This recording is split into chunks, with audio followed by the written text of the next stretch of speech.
So, long time no see. Yeah, I'm sorry I haven't posted. I've just not really been into making videos recently. But, today I'm going to be talking about what I watched in September. Because I see a lot of people doing these type of videos and I really enjoy watching them myself. I've tried to film these like 5 times maybe, but I just never like the end result. So hopefully I actually do something with this video. But yeah, I figured I would just talk about the movies that I've watched this month, because I watched a lot. I think I watched 26, which is like a fair amount, you know. But yeah. Oh, also, I wanted to say, my falsettos videos that I made have been getting a lot of attraction. So I want to say thank you if you watch those and you subscribed or anything, because I really liked how those videos turned out, and they took me a lot of time. I think each video took me like 6 or 7 hours just to like edit and do everything with. So thank you for watching those. We're gonna go back to the beginning of September and then work our way up to last night, where I watched like 4 movies or something yesterday. Okay, so the first thing I watched this month was The Perks of Being a Wallflower. I rewatched it. Give a brief synopsis of every movie, I guess. So this is about our main character, Charlie Kalmekis, who is a upcoming freshman in high school, and it's just kind of like his experience with the year. It like goes until summer, and he meets these 2 seniors that are step-siblings, Sam and Patrick, and it's just kind of like their adventures, I guess. But it deals with a lot of topics of like mental illness and sexual assault, homophobia. I mean, it's a very heavy movie, but it's also, I think, something that everyone should watch. I actually wrote an entire like video essay script for this, and I'm like a couple of months ago. I might do something with that eventually. But yeah, this is my favorite movie of all time, if you don't know me. And it's so good. I think everyone should watch this at least once in their life, and it's PG-13, so I mean there's literally no excuse for you not to watch it. But yeah, I gave it a 5 out of 5, obviously. It is my favorite movie. Next, I rewatched the entire Harry Potter series, which I'm not going to talk about each movie individually, because there's 8 of them, and that would take a while, and it's pretty much the same story. But I will say my favorite is the 5th movie, The Order of the Phoenix, and my least favorite is probably the 2nd movie, The Chamber of Secrets. I grew up with Harry Potter. I started reading the books in like 3rd grade maybe, and my sister was really obsessed with it and still is, so I grew up watching them with her. But I realized that I hadn't watched the movies, like a full, complete watch-through in like 2 years. So I sat down and I watched them all in like 2 days, and it was so good. But yeah, I give the entire series like a 4.5 out of 5 probably. Next is XMen. I watched 2 XMen movies. The first one I watched was Days of Future Past, which is, I don't even know how you explain it. It's the group of X-Men. I'm sure you would know who that is. It's a superhero kind of group. And there's some time traveling involved. It's a lot. I don't really know how to explain the plot of it. But yeah, I mean, it's an X-Men movie. It's not going to be perfect. It's not going to be great, but it's enjoyable. It's fun. I gave it like a 4 out of 5 probably, and that was probably being generous. I have a habit of like overrating things. The next movie I watched was X-Men Apocalypse. Same group of superheroes, different bad guy. Like I said, it's an X-Men movie. You get what you think you're gonna get. I gave it was worse than Days of Future Past. I will give it that. It was mediocre. I'll give it a 3.5 out of 5. Some people might be mad at me for this. Okay, so the next movie I watched was Tennant. If you don't know, that was Christopher Nolan's newest film. Christopher Nolan is the guy who directed the Batman trilogy and Inception and Interstellar. So he's a big name, big name. I didn't enjoy Tennant too much, which sucks because I was really looking forward to it, and my expectations were pretty high because Inception is like my top 5 my top 5 movies of all time. But yeah, I don't know. I think it could be the way I watched it, which I'm not allowed to go to a theater to watch it, obviously because of coronavirus. so I watched it from my home, which I feel like it's probably not the ideal experience for that kind of movie. Um, but I think my main issue I had with it was I really didn't know what was going on 90% of the time, which I kind of expected for a Christopher Nolan movie, but it was just like too much. I couldn't hear a lot of the dialogue, and I don't know if it was, like I said, the way I watched it, but the music was like so loud in parts that you can't even hear the dialogue.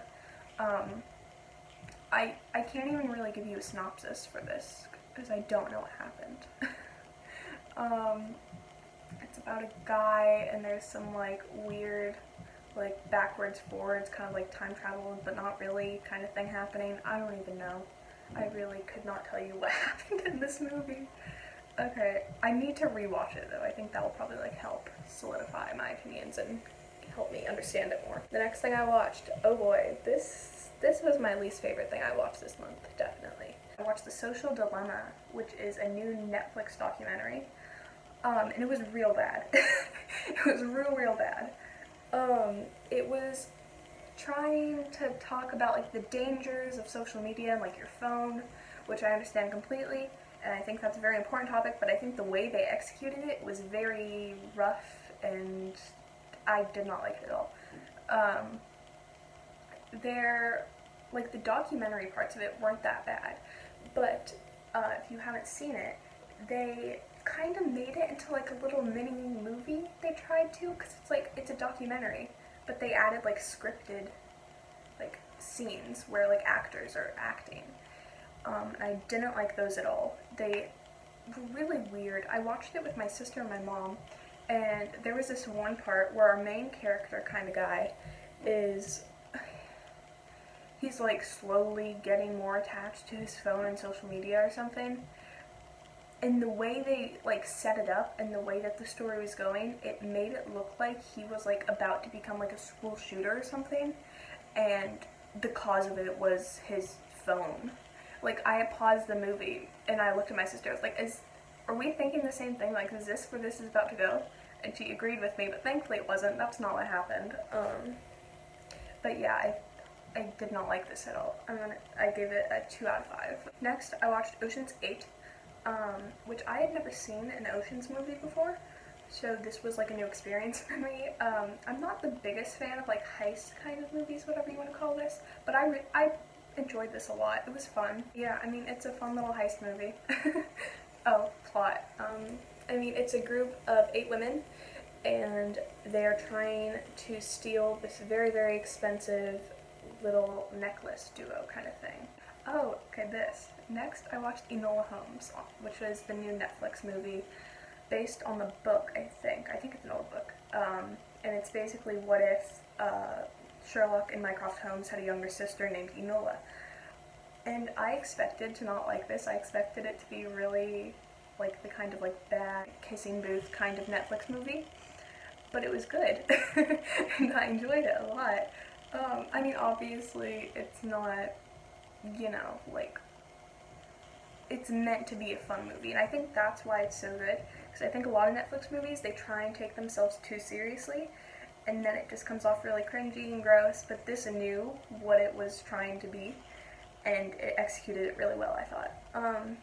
So yeah, like a 4 out of 5, I guess. Next, I watched Was the Devil All the Time, which is this Netflix movie. It's based on a book, but I read the book after I watched it, actually.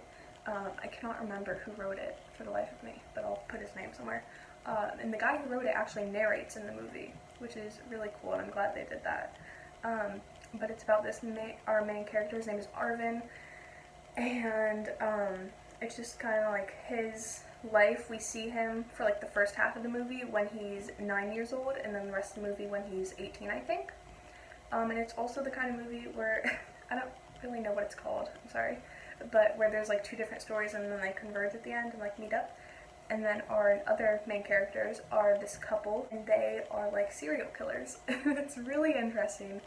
It's really fun. I really like the story, obviously enough that as soon as I watched it, I literally bought the book the second after so I could finish it, and I read the book in like 2 hours. It was so good. I really enjoyed the story. I think a main highlight of this movie is its amazing cast, because they all give maybe some of the best performances that I've seen all year of like new movies to come out. It's Tom Holland, Bill Skarsgård, Sebastian Stan, and just a bunch of other big names. And they all give 100%. It's so good. Next, going on that Sebastian Stan, I watched Captain America: Civil War. I am a big Marvel fan. I only got into it like in the past couple of years, but I love them a lot. Drama happens with the Avengers, and they split into two teams: Team Iron Man, Team Captain America, and then they fight. I mean, what more can you want? I'll give it like a 4 out of 5. I don't know if I said this with the Devil All the Time. I gave it a 4 out of 5. I can't remember if I said that or not. Okay, but watching Civil War then prompted me to rewatch the entire MCU starting from 2008's Iron Man. So I did that, and I'm still watching it currently. But yeah, starting off with the OG, what started it all, 2008's Iron Man. This is definitely in my top 5 of like MCU movies of all time. It is so good. It is such a good way to start what is probably the MCU's best character, in my opinion. I don't know, I love his origin story. I think it's so sick. I mean, it's Iron Man's origin story, that's the synopsis, I guess. I'll give it a 4.5 out of 5. Next would have been The Hulk, but I don't own it on DVD and I could not find it on any streaming services, so I just forfeited that and skipped it. So next was Iron Man 2. Iron Man 2 is the worst Iron Man of the trilogy, and I will stand by that till I die. I don't know, I didn't like the villains a lot. I thought it was just kind of like all over the place and not really in a good way. I mean, it was still an enjoyable experience. Like, I didn't have a bad time watching it like some other MCU movies. I mean, it's fine. It's nothing great. Like a 4 out of 5. Maybe a 3.5. Oh boy, I watched this for the first time actually. I watched Thor. I had never seen Thor or Thor the Dark World. I don't know why. I just never gotten around to it. Like, I knew what happened in both, so I was like, I don't really need to watch them. Thor movies are definitely my least favorite. And, which is weird because I love Thor, I love his character. But I think the first two Thor movies really take Thor and his character and his story way too seriously. I think Thor works best when it's like Ragnarok, where there's like jokes happening, and it's fun and it's lighthearted, and these tried way too hard to be like really serious and weird. I love Loki, so that was fun getting more Loki in the Thor movies, but that was really it. I didn't enjoy him a whole lot, but yeah, I gave the original Thor a 3 out of 5. Next is Captain America: The First Avenger. I love this movie so much. It's Captain America's origin story, which I believe that Captain America has the best origin story out of any, superhero of all time. I love the fact that he's just a guy who wanted to help people and then he just turned into this giant superhero. I don't know, I love it. I also really like war movies and like that kind of thing, so I think those mixed together is why I love this movie so much. I gave it a 4.5 out of 5. So good. Okay, next, the original Avengers. The Avengers, what more do you want me to say? It's a good movie, you know it's a good movie, I know it's a good movie. This was the first time that we actually got to see all of these individual stories come together, and it was really good. I mean, yeah, 4.5 out of 5. Okay, next, this could also be unpopular. Iron Man 3. I love it so much. I actually questioned, like, in my MCU ranking, I questioned putting it above the original Iron Man.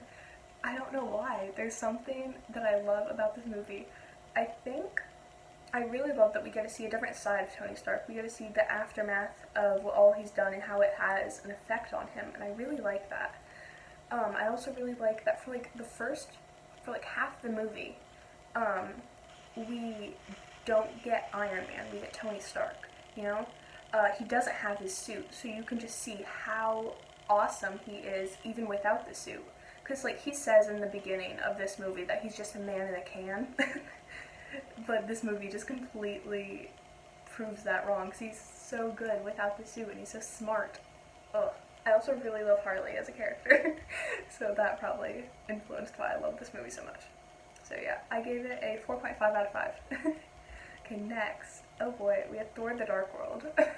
This is my least favorite MCU movie, I'm calling it. I was just really, really bored throughout this entire movie.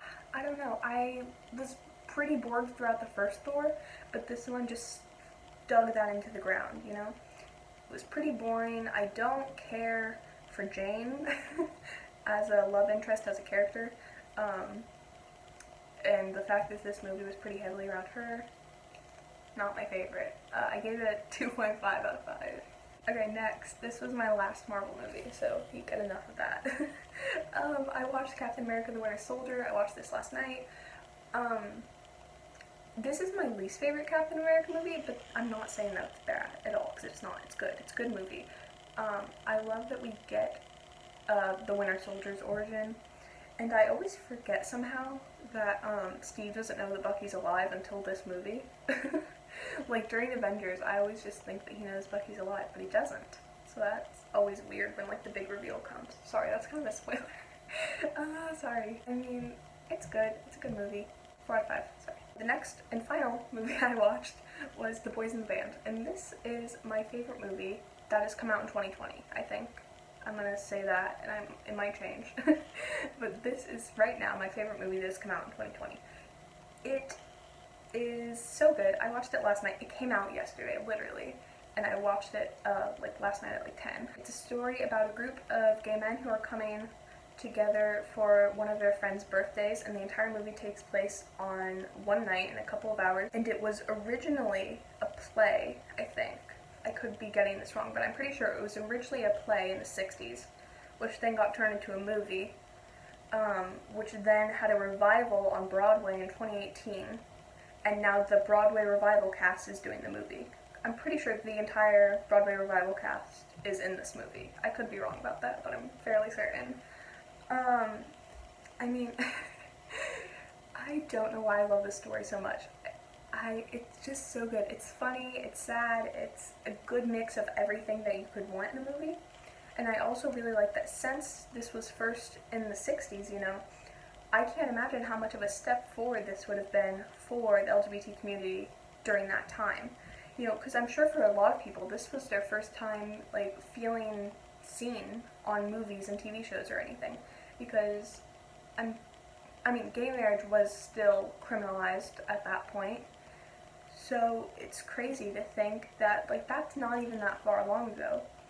But we are lucky enough currently that we have some representation for minorities, like the LGBT community.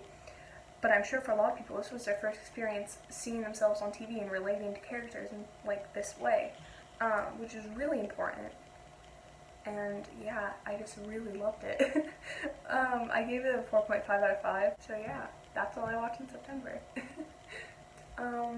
Thanks for watching it, I guess. Sorry if this made you bored, but I just like talking about movies. And I like talking about what I watched. So yeah, I might try and do this, like, relatively often. I'm not gonna say every month, because that's too much of a commitment for me. But, hopefully a couple a year. I'll give you that. Yeah, so thank you for watching. Bye.